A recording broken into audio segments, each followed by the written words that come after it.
Hi hello guys ಎಲ್ರಿಗೂ ನಮಸ್ಕಾರ. Wow! Raju ಮತ್ತು ರೂಪ ಅಂದರೆ ನಮ್ಮ ಬಸಪ್ಪನವರು ಮದುವೆಗೆ ಹೋಗ್ತಿದ್ದಾರೆ ಕಣ್ರಿ. ನಮ್ಮ ಜೋಡಿಗೆ ಆಶೀರ್ವಾದ ಮಾಡಲು ಮದುವೆ ಮನೆಗೆ ಛತ್ರಕ್ಕೆ ಆಗಮಿಸಲಿದ್ದಾರೆ ಕಣ್ರಿ. ಸೊ ಬನ್ನಿ, ಯಾವ ರೀತಿ ಮದುವೆ ಮನೆಯಲ್ಲಿ ನಾವು ಜೋಡಿಗೆ ವಿಶ್ ಮಾಡಿದ್ರು ಅಂತ ನೀವು ನೋಡಬೇಕಲ್ವ. ಅದಕ್ಕಿಂತ ಮುಂಚೆ ಯಾರೆಲ್ಲ ನನ್ನ ಚಾನಲ್ನ ನೀವು ಸಬ್ಸ್ಕ್ರೈಬ್ ಆಗಿಲ್ವೋ ಅವರೆಲ್ಲ ನನ್ನ ಚಾನಲ್ನ ಸಬ್ಸ್ಕ್ರೈಬ್ ಮಾಡ್ಕೊಳ್ಳಿ ಅಂತ ಹೇಳ್ತಾ, ಸೊ ಹಾಗೆ ಲೈಕ್ ಮಾಡಿ ಶೇರ್ ಮಾಡಿ ಅಂತಲೂ ಕೇಳ್ತಾ, ನಿಮ್ಮೆಲ್ರಿಗೂ ಕೂಡ ನನ್ನ ಚಾನಲ್ಗೆ ವೆಲ್ಕಮ್ನ ಮಾಡ್ತಾ ಇದ್ದೀನಿ. Welcome to my YouTube channel. So ಅಂತೂ ಇಂತು ಭಗವಂತ ಮದುವೆ ಮಂಟಪದ ಹತ್ರ ಬಂದೇ ಬಿಟ್ಟರು ಕಣ್ರಿ. ನೋಡ್ರಿ ಜನ ಹಿಂಗಿದ್ದಾರೆ ಅಂತ. ಈ ಕಡೆ ಮದುವೆ ನೋಡಬೇಕು ಅನ್ನೋ ಸಂಭ್ರಮದಲ್ಲೂ ಇದ್ದಾರೆ. ಸೊ ನಮ್ಮ ಬಸಪ್ಪನವರು ಬಂದಿದ್ದಾರೆ ಅಂತಲೂ ಕೂಡ ಖುಷಿಯಲ್ಲಿದ್ದಾರೆ ಅಲ್ಲಿ ಜನಗಳು ಕಣ್ರಿ. ಹುಡುಗ ಅಂತೂ ರೆಡಿಯಾಗಿ ನಿಂತ್ಕೊಂಡ್ಬಿಟ್ಟಿದ್ದಾರೆ. ಸೊ ಹುಡುಗಿ ಹೋಗಬೇಕು, ನಮ್ಮ ಬಸಪ್ಪನವರು ನಿಂತ್ಕೊಂಡ್ಬಿಟ್ಟಿದ್ದಾರಲ್ವ. ಸೊ ಹಾಗಾಗಿ ಅವ್ರಿಗೆ ಭಯ ಆಗ್ತಿರ್ಬೋದನ್ನೋ ಸ್ವಲ್ಪ ಹಿಂದೆ ನಿಂತ್ಕೊಳ್ತಾ ಇದ್ದಾರೆ. ಸೊ ಹುಡುಗಿನೂ ಕೂಡ ಮಂಟಪದ ಮೇಲೆ ಹೋಗ್ತಾರೆ ಕಣ್ರಿ.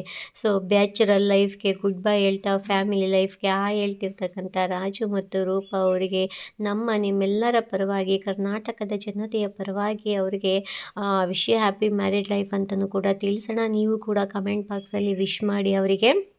ನಮ್ಮ ಬಸಪ್ಪನವರು ಇಲ್ಲಿ ವಾದ್ಯ ಹತ್ರ ಬಂದು ಅವರು ವಾದ್ಯನ ಬಡಿತಾ ಇರ್ತಾರಲ್ವ, ಒಂದು ಸೌಂಡನ್ನು ಕೂಡ ಕೇಳ್ತಾ ಇರ್ತಾರೆ. ಸೊ ಭಗವಂತನಿಗೆ ಈ ಡಮರುಗ ತಮಟೆ ಸೌಂಡ್ ಅಂದರೆ ಬಹಳ ಇಷ್ಟ ಆಗಿರುತ್ತೆ. ನಮಗೂ ಕೂಡ ಇಷ್ಟ ಆಗುತ್ತೆ. ಇನ್ನು ದೇವ್ರಿಗೆ ಇಷ್ಟ ಆಗಲ್ವೇಂದ್ರಿ. ಮೊದಲೇ ರುದ್ರ ತಾಂಡವ ಆಡುವಂತಹ ಶಿವ ಪರಮಾತ್ಮ ಇನ್ನು ಈ ಥರ ಶಬ್ದಗಳನ್ನ ಕೇಳಿಲ್ಲ ಅಂದರೆ ಹೇಗೆ. ಅವನಿಗೆ ಇದೆ ಈ ರುದ್ರಾಕ್ಷಿ ವಿಭೂತಿ ಒಂದು ತಾಂಡವ ಆಡೋದಂದರೆ ಬಹಳ ಇಷ್ಟ. ಈಗ ನಮ್ಮ ತಿರುಪತಿ ತಿಮ್ಮಪ್ಪಂಗೆ ಒಡವೆ ಅಂದರೆ ಬಹಳ ಇಷ್ಟ, ಇವನಿಗೆ ಇದಿಷ್ಟ. ಸೊ ಬಸವಪ್ಪನವರು ಮಾಂಗಲ್ಯವನ್ನು ಮುಟ್ಟಿ ನಮಸ್ಕರಿಸಿದ್ದಾರೆ ಕಣ್ರಿ. ಅದಾದ ನಂತರ ಮುತ್ತೈದೆಯರ ಹತ್ರ ಹೋಗಿ ಅದನ್ನು ಕೂಡ ನಮಸ್ಕಾರವನ್ನು ಮಾಡಿಸ್ಕೊತಾರೆ. ಇದು ನಮ್ಮ ಹಳ್ಳಿಯ ಪದ್ಧತಿ, ನಮ್ಮ ಭಾರತೀಯ ಸಂಪ್ರದಾಯ ಅಂತಲೇ ಹೇಳ್ಬೋದು.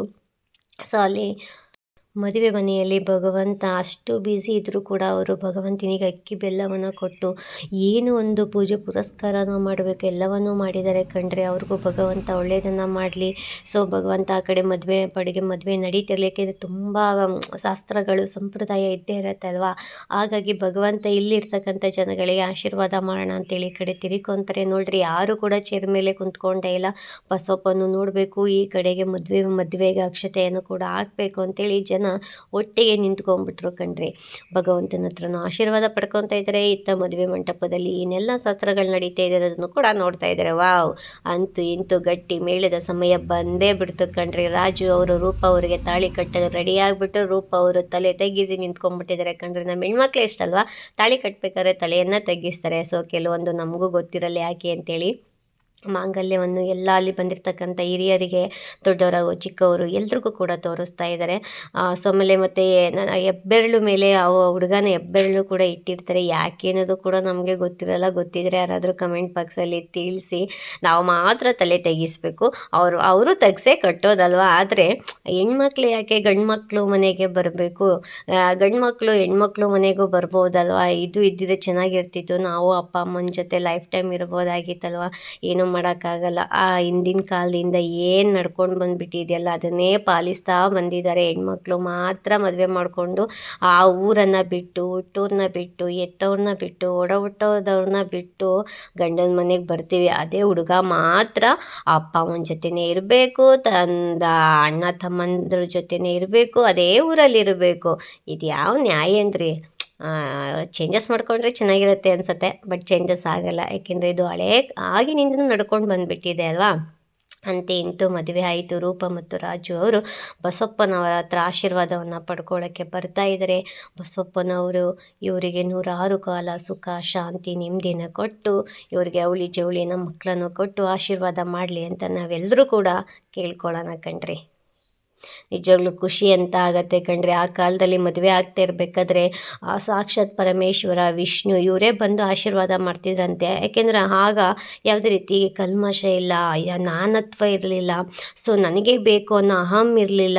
ಭಗವಂತನ ಮನಸ್ಸು ತುಂಬ ಬರೀ ಭಕ್ತಿನೇ ತುಂಬಿರ್ತಿತ್ತಂತೆ. ಅದಕ್ಕೆ ಮೆಚ್ಚಿ ಭಗವಂತ ಪ್ರತ್ಯಕ್ಷವಾಗಿ ಬಂದು ಆಶೀರ್ವಾದವನ್ನು ಕೂಡ ಮಾಡಿದ್ದಾರೆ.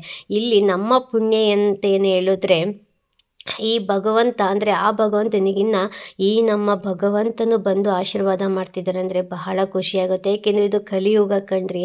ಭಗವಂತ ಬರೋಕ್ಕಾಗಲ್ಲ. ಏಕೆಂದರೆ ಇದು ಸ್ವಾರ್ಥ ತುಂಬಿರೋದು, ನಾನತ್ವ ತುಂಬಿರೋ ಪ್ರಪಂಚದಲ್ಲಿ ನಾನು ಬರಲಾರೆ ಅಂತೇಳಿ ಆ ಒಂದು ಲೋಕ ಕಲ್ಯಾಣಕ್ಕಾಗಿ ಈ ಥರ ಭಗವಂತನ ಅಂದರೆ ಈ ಥರ ಒಂದು ರೂಪದಲ್ಲಿ ಭಗವಂತ ಧರೆಗಿಳಿದು ಬಂದಿದ್ದಾನೆ ಅಂತಲೇ ಹೇಳ್ಬೋದು. ನಿಜವಾಗ್ಲೂ ರಾಜು ಮತ್ತು ರೂಪ ಅವರು ಬಹಳ ಅದೃಷ್ಟವಂತರು ಅಂತಲೇ ನಾವು ಹೇಳ್ಬೋದು ಕಣ್ರಿ. ಏಕೆಂದರೆ ಬಸವಪ್ಪನ ಸಮ್ಮುಖದಲ್ಲಿ ಭಗವಂತನ ಸನ್ನಿಧಾನದಲ್ಲೇ ಇವರು ಮದುವೆಯನ್ನು ಮಾಡ್ಕೊಂಡಿದ್ದಾರೆ.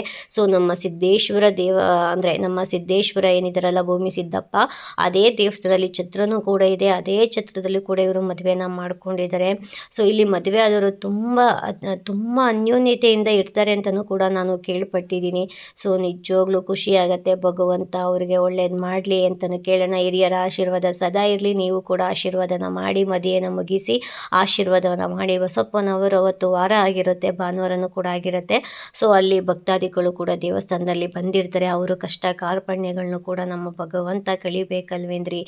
ಹಾಗಾಗಿ ದೇವಸ್ಥಾನದತ್ತ ಶ್ರೀ ಭೂಮಿ ಸಿದ್ದೇಶ್ವರ ಬಸಪ್ಪನವರು ಬರ್ತಾ ಇದ್ದಾರೆ. ಸೊ ಮುಂದಿನ ವಿಡಿಯೋದೊಂದಿಗೆ ನಾನು ಸಿಗ್ತೀನಿ. ಅಲ್ಲಿವರೆಗೂ ಟೇಕ್ ಕೇರ್, ಬಾಯ್ ಬಾಯ್ ಅಂತ ಹೇಳ್ತಾ, ಸೊ ಮತ್ತೊಮ್ಮೆ ಮೊಗದೊಮ್ಮೆ ನಿಮ್ಮೆಲ್ರಿಗೂ ನಮಸ್ಕಾರವನ್ನು ತಿಳಿಸ್ತಾ, ನಾನು ನಿಮ್ಮ ಪ್ರೀತಿಯ ಬೆಂಕಿ ರೇಖಾ ಗೌಡ ಕಣ್ರಿ.